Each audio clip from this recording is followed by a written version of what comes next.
Stand tall, there's higher road to taking. Welcome back to another episode of Stories with Benji. That's right, I decided on a title, and I'm just looking for does anybody else hate, I guess it's a love-hate relationship with earbuds, or those like Bluetooth. I guess Apple popularized it with the AirPods, but I got a pair of these Bluetooth headphones here, and I always lose one. I find I just take it out and set it somewhere. I don't have the wherewithal, for whatever reason, to put it back in its freaking case. Anyway, forget about that. This is the story about the time that I had a run-in with a gopher that I wound up in the hospital.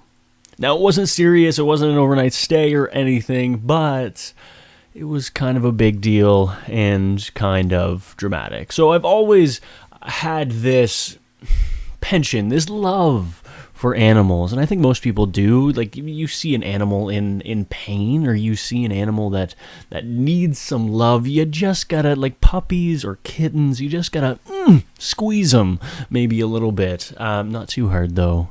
You gotta be gentle.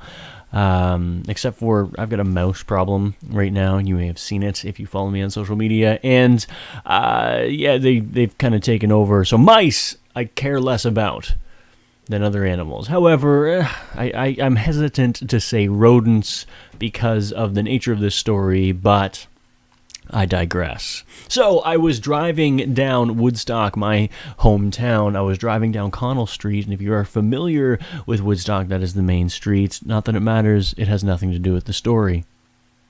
But I was driving down this main street, and as I'm driving down this 4-lane, 2 on each side, I see this gopher crawling-ish across the street. And it's sad, because any animal that's in pain is going to make you feel like your heart is just going to wrench. Either you want to put it out of its misery, which is kind of gruesome, or you want to help it. You want to do what you can to be able to make it feel better. So that's what I did. Okay, I'll be honest, not at first. At first, I drove on by, and then I had this pit in my stomach.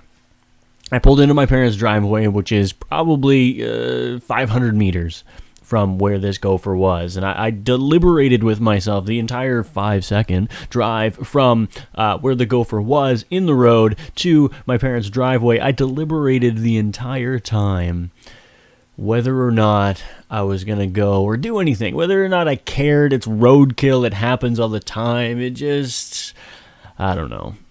But seeing this gopher, the way he was pulling himself with his arms across the road, or at least attempting to, and it just broke my heart.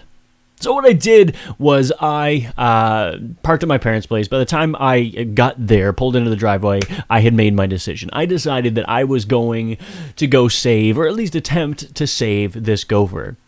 I was driving a truck at the time. I threw my truck into park, threw open the door, slammed the door, and ran up through a car lot and into the road. And I dramatically, like something out of a movie, threw my hands up to stop traffic and walked out into traffic and was like, whoa, whoa, whoa, stopped everybody. And I leaned down and picked up this wounded gopher. Now, the wounded gopher, I didn't know whether he'd survive or not. Heck, I didn't even have a plan. I didn't have a vehicle. Was I just going to pick him up and take him to my parents' place? Anyway, he was distraught, to say the least.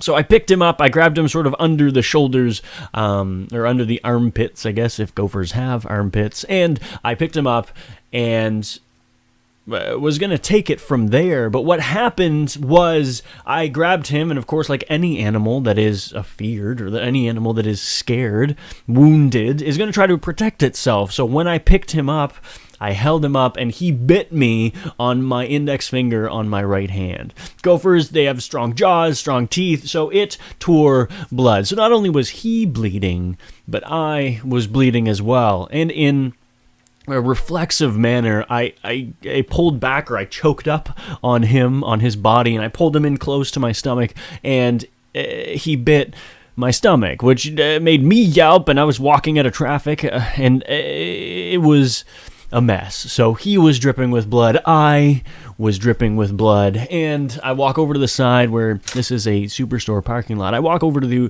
this parking lot, and I see this white minivan with two ladies sitting in it, and I'm holding this gopher that's just wiggling, just writhing, he's trying to get away. And I see these two ladies, and they are awestruck. They are just so, I don't know if it was confusion or what, but they were staring at me. So naturally, I walked over. I had hands full of gopher, and I walked over, and I got them to roll down the window, and I asked if I could make a call.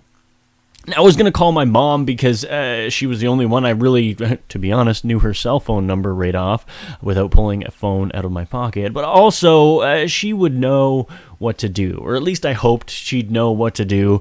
Anyway, I asked these ladies if I could use their phone, if I could make a call, and the lady in the passenger seat, bless her heart, she tried to hand me the phone, and I simply gestured with the gopher, lifting him up. At this point, he had stopped moving, and I really couldn't make that phone call because I literally had my hands full. So I told them, I gave them her number, they dialed it, they put it on speaker, thank goodness they didn't try to hold it to my ear, and I got Mom to come. I didn't really have an explanation whatsoever of what I was going to do, or what I even did. I tried to explain it in part, but it really didn't make sense. I just said, come now, I need assistance in the Superstore parking lot. So I hung up. She was on her way. It wouldn't take her long, maybe a few minutes. And I thanked the ladies, and they drove away. So I walked back over to the curb from whence I came, and I was going to just sit down and relax. The shot of adrenaline that had rushed me from my parents' place into traffic, and to grab this gopher, still I was bleeding. He was bleeding, but I was coming down off that high. So I sat down onto the curb, and I was still confused. I really had no idea what I was going to do with the gopher, but as I sat there, holding him between my knees, I could tell that he had most likely passed on. What I could see was no longer blood dripping from his nose, but what looked like clear fluid. I presume it was brain fluid. And that probably meant he was either dead or had severe brain damage. Anyway, he was not coming back. So I sat there, disdained, sad, quite frankly, that this gopher had died quite literally in my arms.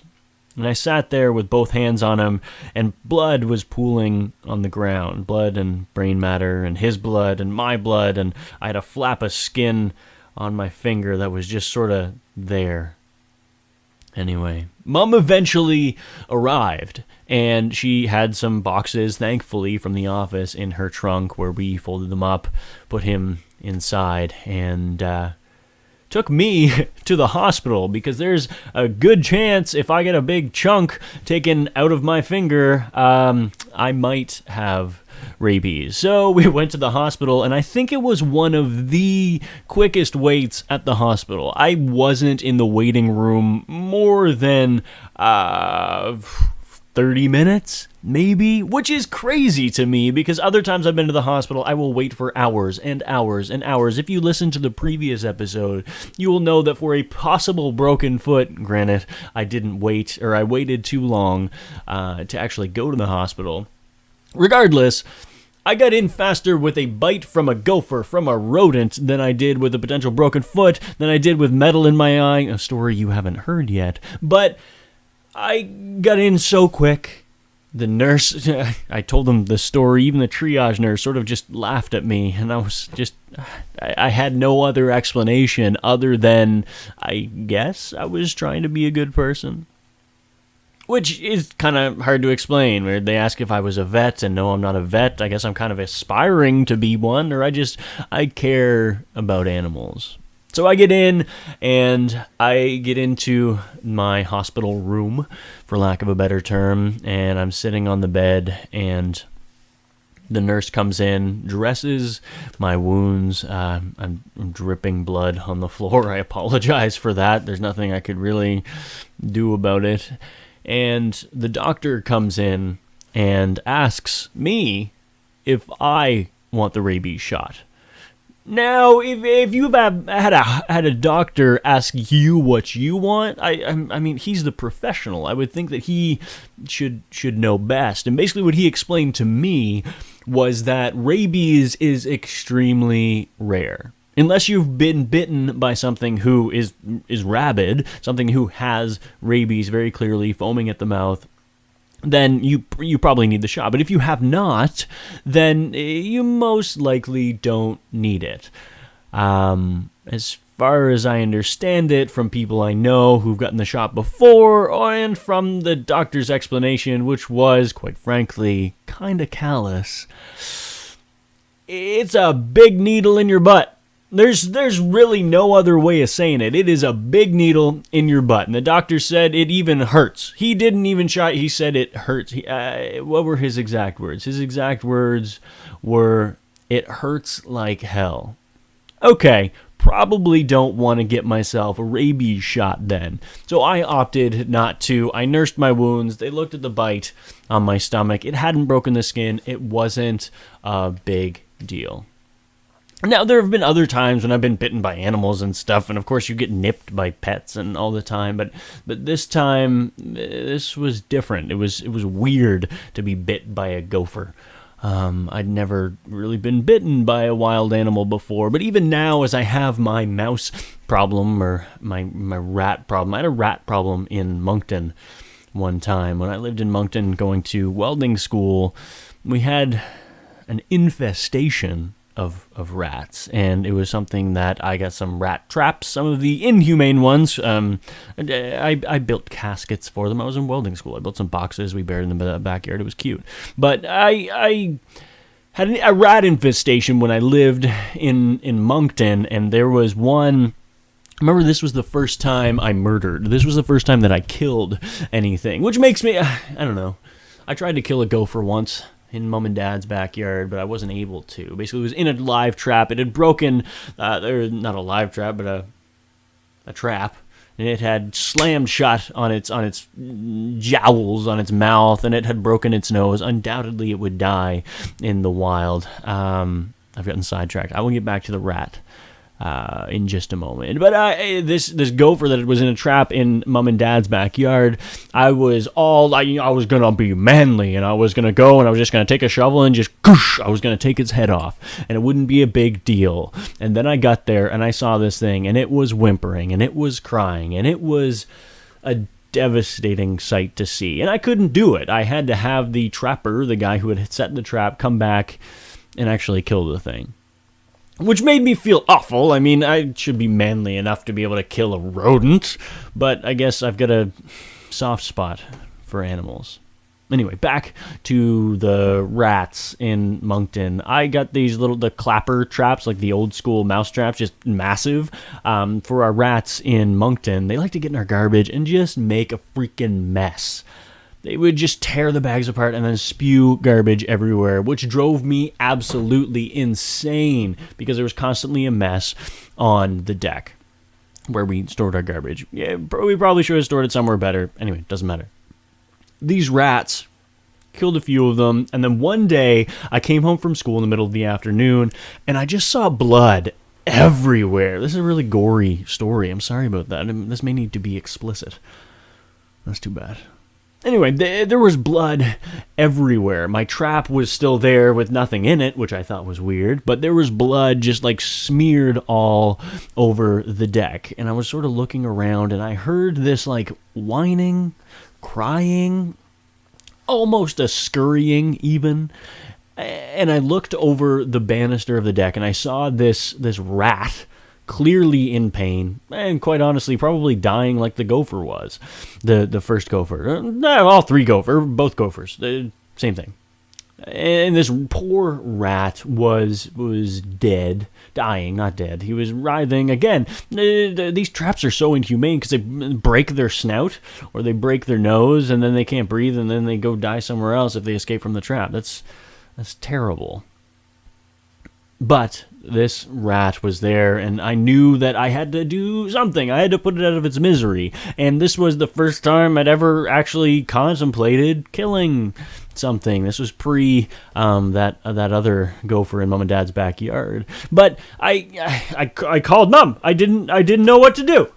I had absolutely no idea how to dispose of, if you will, this rat in our backyard. All the other ones, they were clapped in the trap. They were dead. I just either threw them somewhere, or like I said, I built a little casket for them and buried them in the backyard. But this one, I felt bad for it. So I called Mom, and I was like, I know what I have to do, but do I do it? Do I actually kill the rat? Obviously, she assured me that it was just a stupid, filthy, disgusting rodent, and I needed to get rid of him. However, that didn't change the way my heart felt. I still felt bad for the thing. Like, he was in pain. I know he needed to be put out of his misery, but like, I regretted the whole situation. So what I did, which if you don't like hearing gruesome details, I'm not going to tell it in extraordinary detail, but I grabbed my hatchet. And it took a couple swings, but I was able to lop his head off, and the poor guy.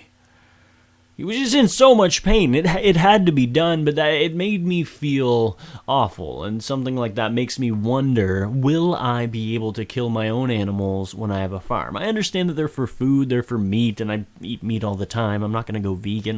My body needs that kind of protein. But will I be able to kill chickens? Will I be able to kill a cow or goats or whatever I need to slaughter them for meat? And I don't know the answer to that question. I'm not sure if I would be able to. Would you? Anyway, thank you for listening to this episode. If you would like more, feel free to follow me on Facebook, Instagram, and YouTube. And yeah, check out everything else that I am working on. I really appreciate it. And thank you for tuning in.